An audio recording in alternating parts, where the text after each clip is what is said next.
Hey everyone, please remember to subscribe, share, and hit that like button. Also, check out my website, danthin.net. Anyway, let's buckle up and get to talking about some atmospheric horror movies.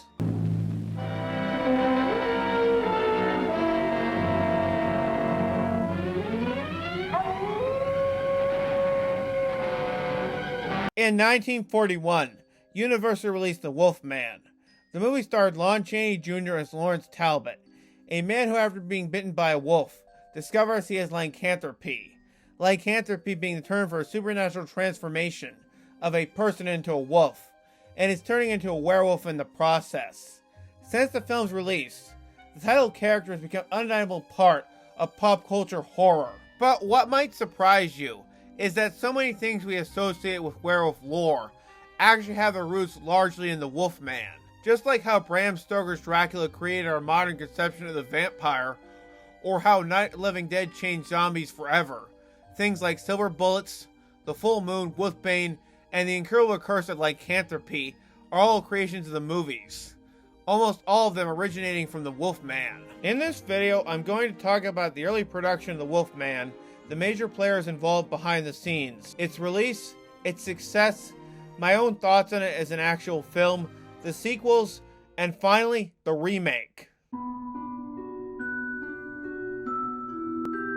In 1931, Universal released Dracula, the adaptation of Bram Stoker's best-selling novel about a vampire who hypnotizes and lures people in so he can feast on their blood. It was a smash success and made title star Bela Lugosi an attraction overnight. Frankenstein followed that very same year. It too was a massive hit, and Boris Karloff, who played the monster, went from unknown to recognizable instantly. In the wake of Dracula and Frankenstein's success, Universal decided to greenlight a number of gothic period-based horror movies. Murders in the Rue Morgue, The Mummy, fall in 1932, while The Invisible Man made his presence known in 1933. One title that was thrown around, that did not make it out of the drawing board stages, was a movie called The Wolfman. It makes sense that Universal would want to make a werewolf movie. Stories of werewolves as a concept have existed for centuries, and there's an unlimited amount of scary potential there. But how The Wolfman as an actual film began initially is quite the journey. Robert Fleury, a French immigrant who worked on the screenplay of Frankenstein, first conceived the title The Wolfman in 1931 as a star vehicle for Boris Karloff, immediately fresh off his success as Frankenstein's monster. Fleury's original treatment went into more of a Dr. Jekyll and Mr. Hyde route, involving a man who is only referred to as Dr. Gamier. Gamier is living a life on an estate outside of Paris. He is revealed to be a 40-year immortal, cursed to be a werewolf by a witch. The concept was sent to Universal founder Carl Laemmle Jr., who liked it. The story was revised and set for a release date with Karloff in the lead role in 1933. The reason that the film never got made in its original form is because nobody could crack the initial script. Fleury left the project and Universal in 1932 when he couldn't seem to make a cohesive idea out of his vision. After Fleury left, the screenplay would be reworked by Edmund Pearson. Pearson's script retained the Wolfbane element, but would place the wolf aspect in Tibet rather than France, in an attempt to be topical to new discoveries about stories of werewolves and demons found in that region. Gamier became Glendon, and the main setting would be changed to England instead. The project would ultimately fall apart, but many of these elements would be poured over to Universal's first real stab at a wolf movie, 1935's Werewolf of London, a movie that in most ways feels like a dry run for the Wolfman. The setup here is about the same. The difference lies in the fact that the origin is more mad scientist in nature. A man gets bitten by a werewolf, turns when the moon is out, and winds up transforming into a wolf-like creature. But so much of London feels, for lack of better words, antiquated in comparison. Even though it is kind enough to open with the werewolf attack already, it is much more leisurely paced, venturing more towards early horror movies like Dracula and Frankenstein, and the classic makeup we associate with the creature isn't quite there yet. The werewolf in Werewolf of London was supposed to more resemble the classic Wolfman design we all know and love.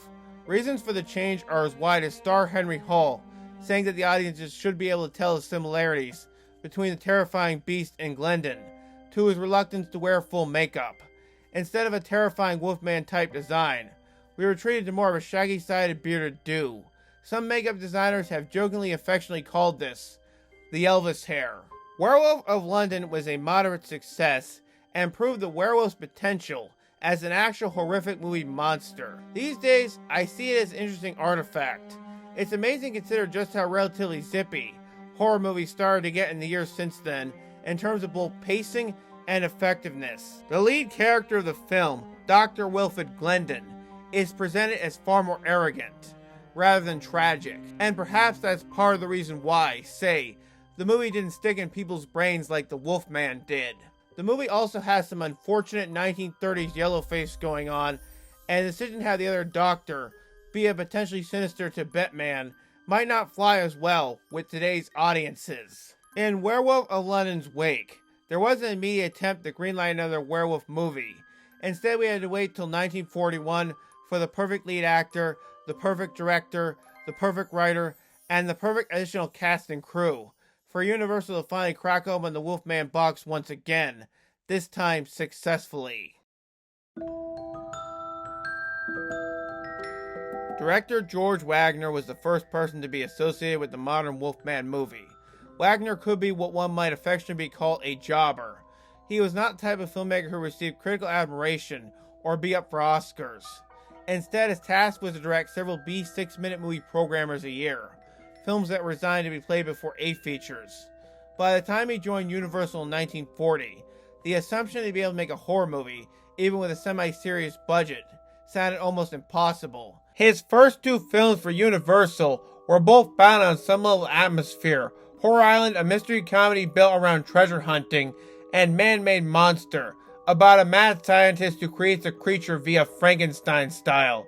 This doubleheader impressed the studio executives at Universal enough that he was given a 7-year contract, probably leading him to becoming the filmmaker who would be given the task of bringing the Wolfman to the screen. Wagner was not much of a writer, so he decided to hand the task of penning the screenplay off to Kirk Siedmach.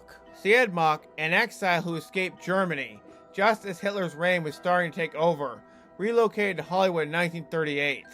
His first feature would prove to be a throwaway, but his career really started to take shape when he was hired by Universal to script The Invisible Man Returns, the 6-year follow-up to the 1933 classic, now starring Vincent Price.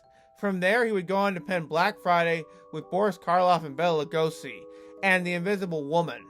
It was during this time period where he perhaps landed the most notable gig of his career, when director George Wagner assigned him the project known as The Wolfman. Siedmach admitted later in interviews he only took the bare essence from Werewolf Tales. He wasn't inspired by Werewolf of London, nor by the unfilmed Boris Karloff script of the same name. Instead, what he did is craft his own mythology upon an already existing one, placing more emphasis on the supernatural rather than anything resembling real-world logic. Siedmach's original script and subsequent drafts reveals a much more psychological film than the final product we got. Larry was originally Donald Hill, a Texan visiting Scotland. Then he became Larry Gill, a mechanic. And finally, at the suggestion of Claude Rains, wanting his character to have a substantial rewrite, Larry Talbot. Gwen was originally referred to as Daphne. The monster is drawn to be more out of sight. Bella's funeral is longer and actually features a resolution for that character. There's more religious references, from crosses to hymns to church bell music. Perhaps most notably, though, was the removal of the concept of shooting the perspective shots of the werewolf from only Larry's eyes. This played into Siedmach's initial conception of the film, that it was going to be about whether or not Larry was actually the Wolfman, or if he was just imagining himself in the role. Universal demanded a traditional monster movie, so that concept was dropped almost immediately. The makeup for the film would be handled by Jack Pierce. Pierce, Universal's head of makeup department at the time, was famous for designing all the old-school iconic monsters. A Greek immigrant who came to the U.S. as a child, his technique was the earliest of old-school traditions, applying real equipment to an actor's face. For the Wolfman, Pierce went back to the original design he had wanted to use for Werewolf of London, but was ultimately overturned by the studio. To give the monster its memorable appearance, Pierce used unique yak hair and a set of sharp jutting teeth that took 4 hours to apply to Cheney's face. Then, to play up the more animalistic characteristics, that hair was synced up with a hot curling iron. The Wolfman makeup, though it takes 4 hours to apply, is not as complicated as Frankenstein's monster. It consists principally of an artificial nose piece and bristles on the head, face, and neck, which are literally applied yak hair by yak hair. After the application, I single the hair to give it that animal-like appearance. I also make up Cheney's feet, and I give him claws. It takes about 45 minutes to remove his makeup at the end of the shooting day. This type of old-school traditional makeup was an absolute pain for most actors involved. During the transformation sequences, Cheney had to lie prostrated on the ground while the makeup would be gradually removed. At points, he was very close to butting heads with Pierce on set.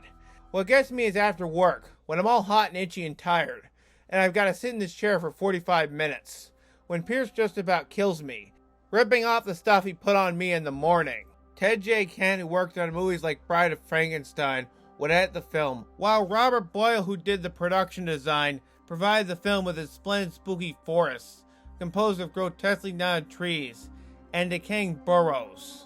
While Jack Osterson was credited for the art direction, as he was in a lot of these early Universal horror movies, in actuality, Osterson was simply the head of the department, and it was Boyle with the associate credit who was responsible for the majority of the film's look and design.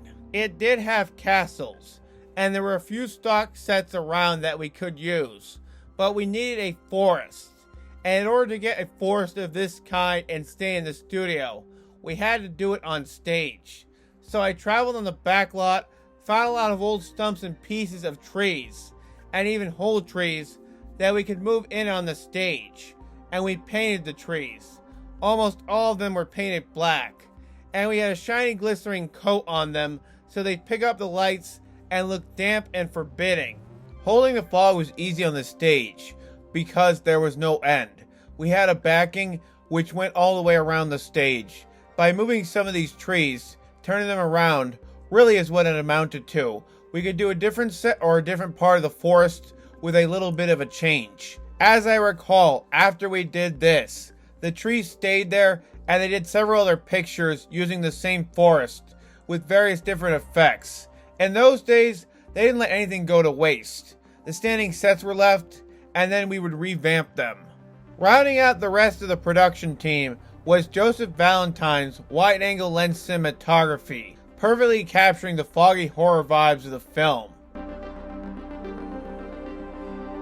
After Boris Karloff dropped out once the original Wolfman failed to go through, Bela Lugosi initially sought out the lead role. But as was customary for the time period, he was turned down. He would end up appearing in the film, but not in the title role. Instead, Lugosi had a small part as the gypsy man named Bela, who turns out to be the movie's original werewolf. Soon after, that's when Lon Cheney Jr. entered the picture.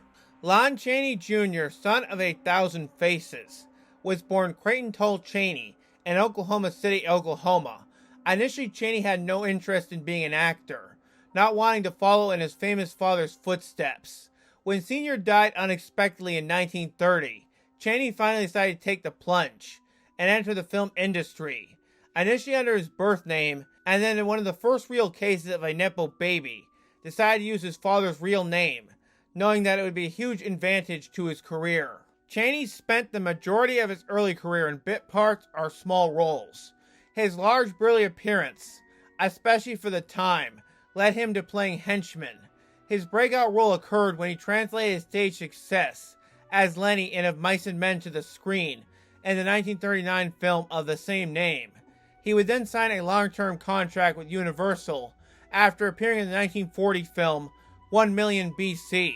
Immediately following his signing to Universal, Cheney would appear in 1941's Man-Made Monster, directed by the Wolfman's own George Wagner. Universal was impressed enough with his performance in that film that they decided they wanted to build a horror vehicle for him. As Boris Karloff had decided to work more and more on Broadway, they needed a new horror star and a way to test out his talents. Initially, as was customary for an actor of Cheney's height and stature, he would be wasted on stock supporting roles and westerns like Badlands of Dakota. Everything would change, though, when Cheney was cast in the role that would define his career for the rest of his lifetime, 1941's The Wolfman.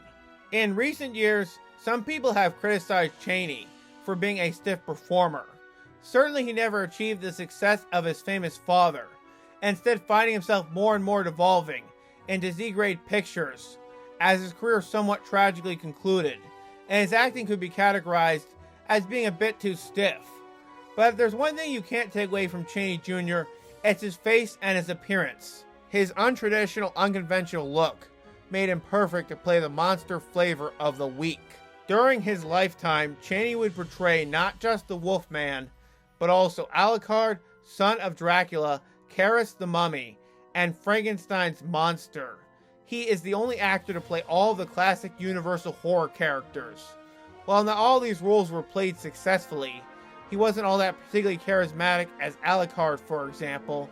He would become as synonymous with freakish villains as Bela Lugosi or Boris Karloff. But while he received plenty of fan mail, he never received the same sort of post-death admiration as those two did.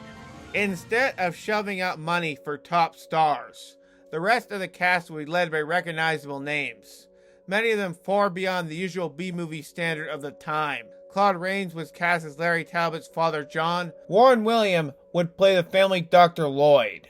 Ralph Bellamy would play investigating officer Paul Montford. Evelyn Ankers as Larry's love interest, Gwen Conliffe, while Patrick Knowles would play her fiancé, Frank Andrews. The aforementioned Bela Lugosi would also play the original werewolf, Bela. Most notably, Maria Olvanskaya would portray the gypsy Romanian sorceress, Maliva. The only other person who knows that Larry is the Wolfman. It was clear that Universal knew they had a potentially new popular monster on their hands, and they were going to treat the movie accordingly. Production began on October 27, 1941. The Wolfman would utilize Universal's European Village backlot. For the church sequence, they would visit the old Notre Dame Cathedral exterior used in Cheney Sr.'s The Hunchback of Notre Dame. At one point, Universal changed the name of the Wolfman to Destiny. Destiny being the movie title that Universal used for a number of horror films that were in production. Initially scheduled for about a month of shooting, the movie ended up getting delayed from its original release date of November of 1941 to December of that same year. Aside from applying the makeup to Cheney's face, the production would run relatively smoothly, but there were two big on-set accidents. First, Claude Rains, having gotten a bit too much in the early method acting of bludgeoning his fictitious son Larry to death, accidentally whacked Cheney with the film's iconic 10-pounded silver cane. The resulting blow left him being sent back with a black eye, and the movie's schedule was postponed in the process. Secondly, during the sequence where Cheney was bitten by the wolf, the dog actor they hired named Moose bit Cheney so hard on the hand that he accidentally broke the bones between Cheney's thumb and his forefinger. Cheney would grow to love the dog during production, and was heartbroken when he learned he was roadkilled on the Universal backlot later. Additionally, Cheney and female lead Evelyn Ankers did not get all that along much on set. Cheney had a bit of an unfortunate troll move, delighted in creeping the actress out while in his Wolfman getup. Perhaps the film that people remember best is The Wolfman. I have many memories of making it, but only some of them are pleasant. There was Lon Cheney Jr., for example. He would come up on the set about an hour after everyone else because of the long makeup job required for his Wolfman appearance. It became his particular kick to creep up behind me, tap me on the shoulder, so I would turn around and then, with his face about an inch from mine, bare his fangs and put his horrible hairy arms and claws around me. He had to hold me, or else I would have ended up in the rafters. The shooting wrapped on November 25th, 1941, and the movie was sent in for some quick post-production. The movie would be screened for the big brasses at Universal, and it went over pretty well. But there was one major change.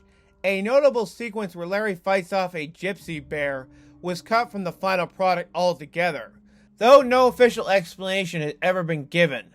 Reasons range from the fact that the studio feared the audiences might lose sympathy to Talbot, to a story that the bear was awakened and angrily attack the cast and crew. The music for the Wolfman would be handled by a hodgepodge of Universal stock regulars, Hans J. Salter, Frank Skinner, and Charles Previn. The music for this film is one of the movie's lasting legacies, as it becomes a representation of the sound cliches of 30s, 40s B-movies in general. The score is built on a memorable melodic three-note theme based around the tritone, meant to signify evil or sinister things.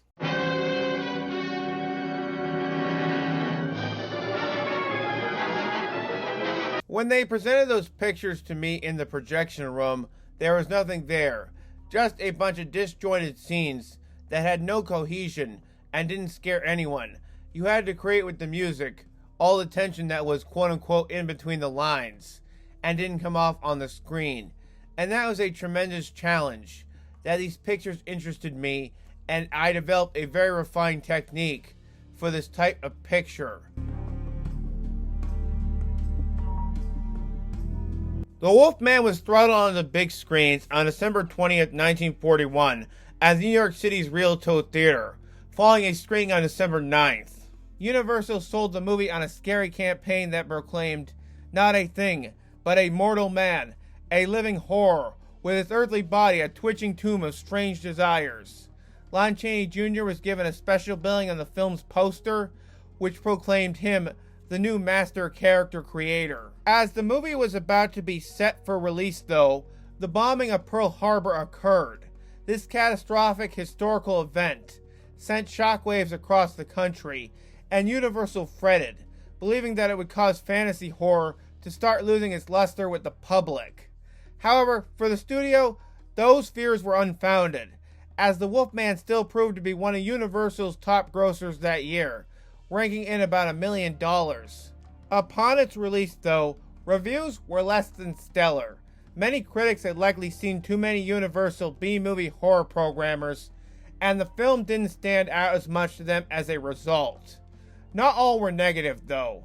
Variety was positive, for example, while the New York Times panned the movie hard, describing the werewolf in the movie as, and I quote, as resembling a Mr. Hyde, badly in need of a shave, and saying that the actors are visibly embarrassed to be in the film. Negative reviews didn't matter in this case though, because for Universal, The Wolfman was a stunning success. It did all they had hoped for. It established George Wagner as a major player in the studio.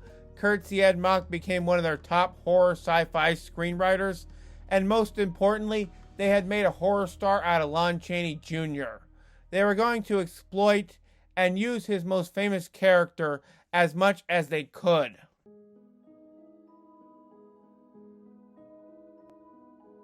The Wolfman is a classic traditional gothic horror. There is a lot you can attack the movie for in terms of logic and inconsistencies. Well, what I love most about the film is also what I love about most old school Universal horror movies. This is a movie that is bursting in tone, in theme, in action. The title character, while menacing and violent looking, is about as much frightened and confused as the audience is.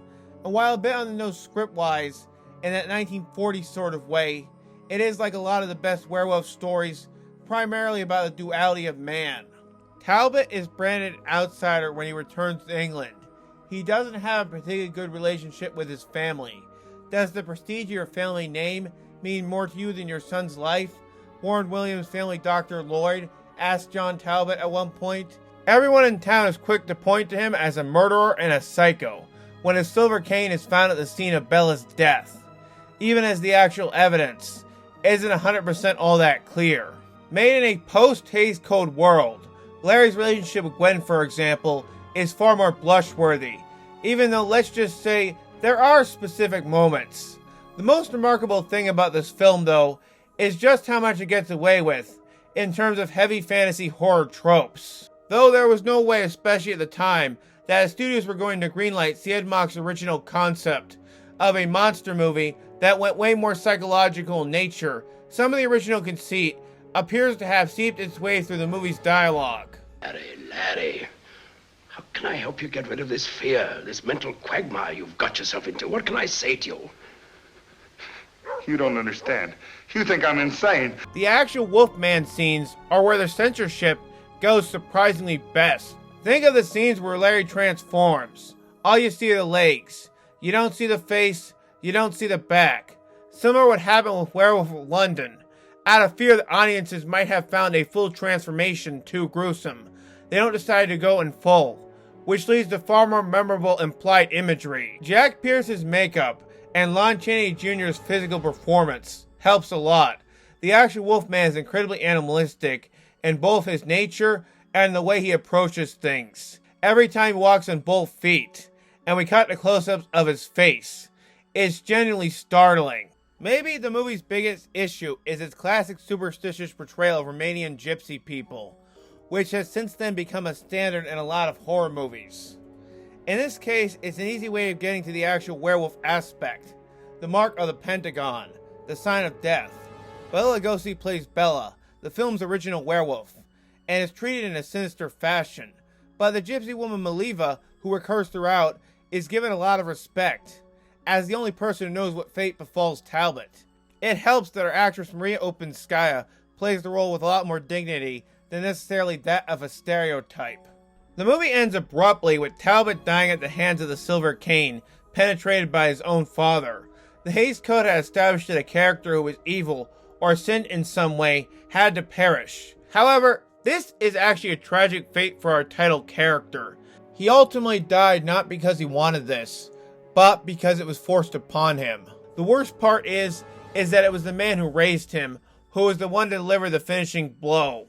Some people have read this movie like a lot of classic horror films as a take on puberty, while others could take Cytomac's past as a Jewish exile and see the monsters as a stand-in for the horror of Nazis.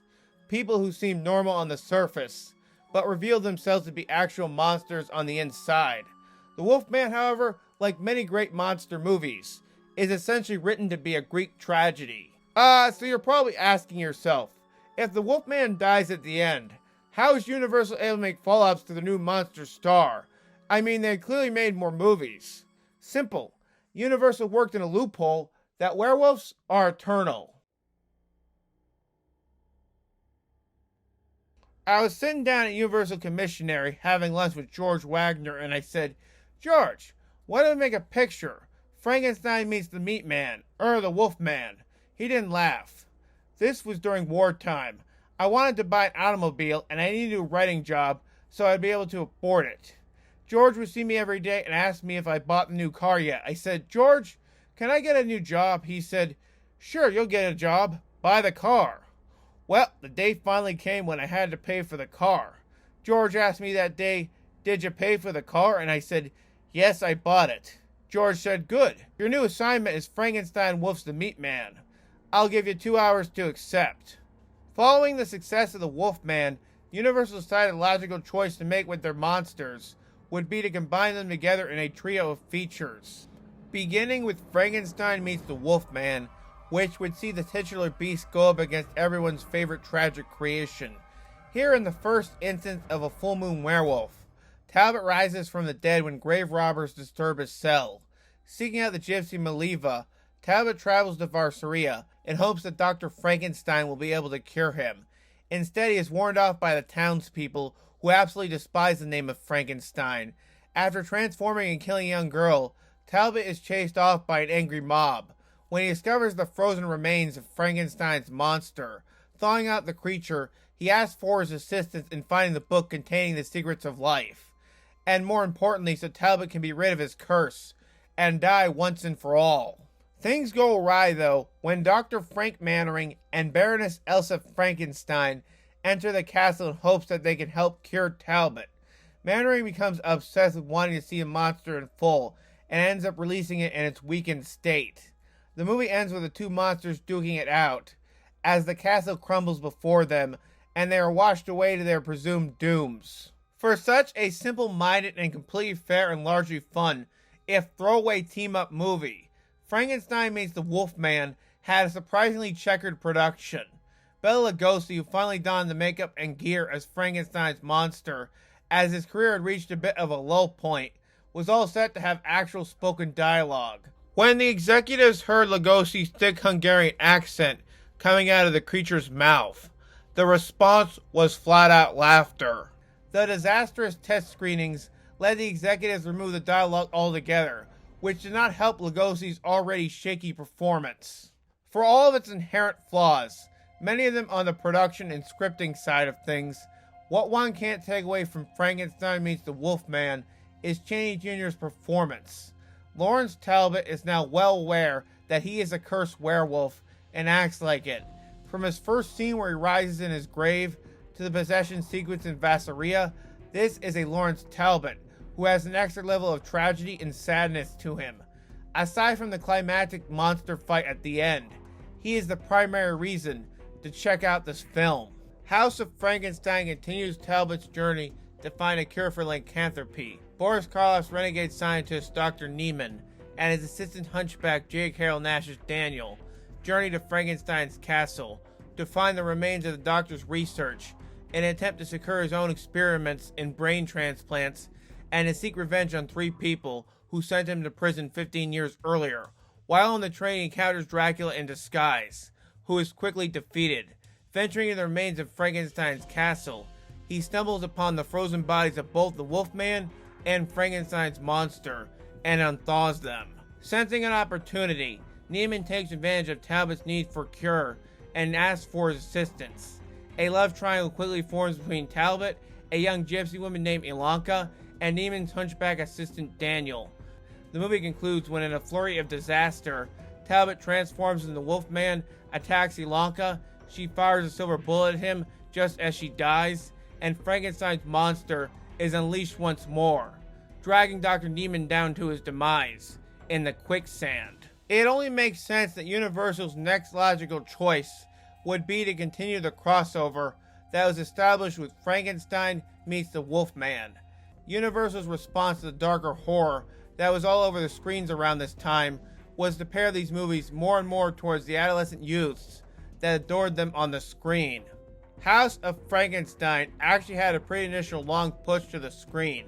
The Hollywood Reporter on June 7, 1943 announced Universal was going to be making a movie called Chamber of Horrors.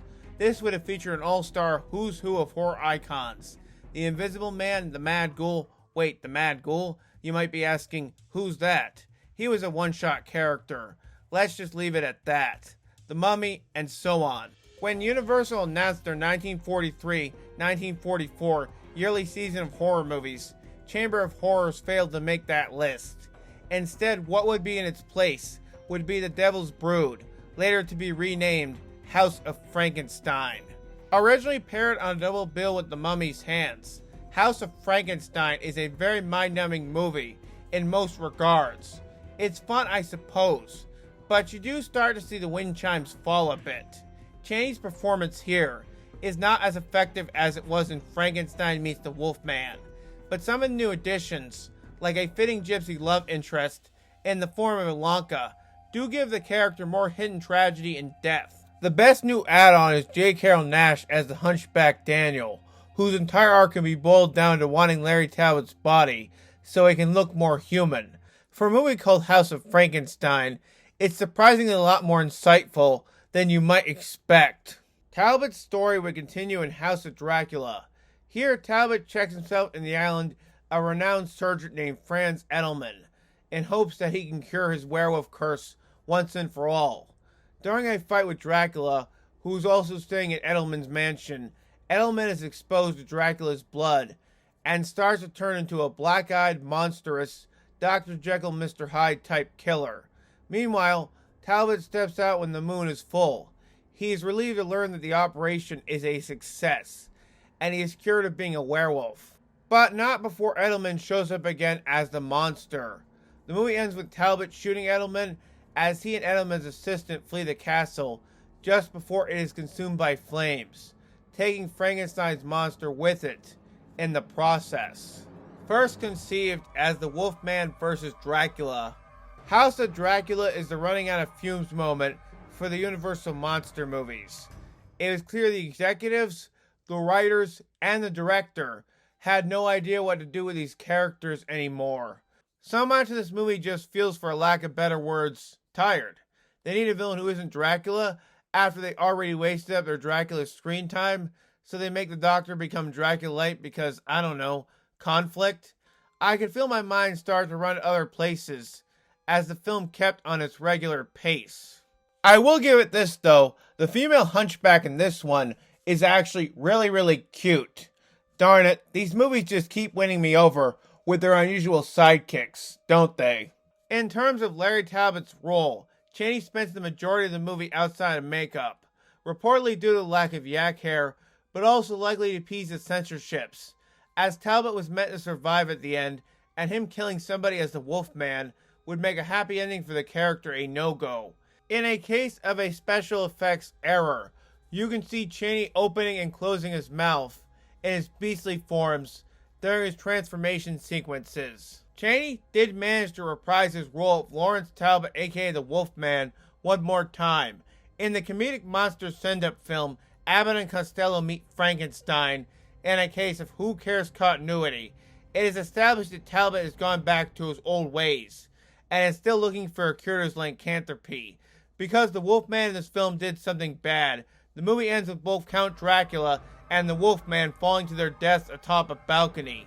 Given that this is a comedy, it is hard to tell how seriously this should be taken, and in my view, House of Dracula should be considered the clear end to Larry's arc. One thing you'll notice from watching these movies in a row, aside from the nonsensical continuity that might make you want to bash your head against a wall, is how satisfying and consistent Larry's character arc actually is. He starts out in one place and ultimately ends up the hero by the end. This is why the Wolfman as a character stands out among Universal monsters. Unlike, say, Dracula or Frankenstein's monster, the Wolfman is an actual human, just turned into a creature by a tragic curse. The character has endured for decades, not just because it's memorably designed, but it's also a relatable story of human endurance and fear. After Lon Cheney gave up the makeup after 1950s, Abbott and Costello Meet Frankenstein, Universal would retire the Wolfman.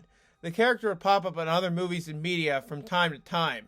But unlike, say, Dracula or Frankenstein, there weren't millions of related movies like blank blank The Wolfman's Revenge or something, and Larry Talbot's story was practically finished.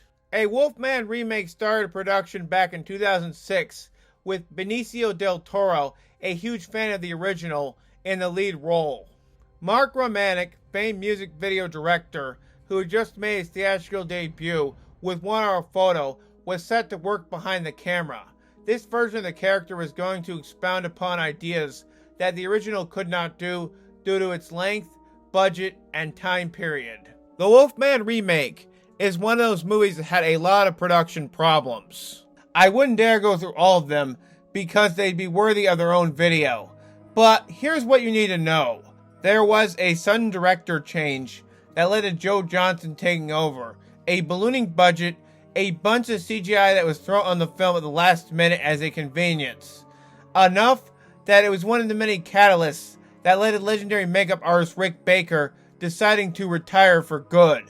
Outside of those production woes though, how does the final product stand as an actual film? The Wolfman 2010 was interesting to re-watch. I hadn't seen the movie in a good while, since it came out on DVD back around 2010, and while vague images of it have stuck in my mind, the movie as a whole has slipped from my memory. The 2010 film isn't entirely without merit. There's some good casting, they stick close enough to the original story and conception. It makes sense that this version of the Wolfman would be more violent and fearsome. The movie is also appropriately gothic, with plenty of fog. I also appreciate that they include the cut gypsy bear from the original. My issue comes less from what they developed on, and more what they added. When they decided to remake the Wolfman, whatever versions of writers were involved, be it Andrew Kevin Walker or David Self, the big takeaway they took from the original was daddy issues. I get this in theory, because sure, in the original, there is a clear adversarial relationship going on between Larry and his father, but the additional scenes of childhood trauma don't really add much to the proceedings.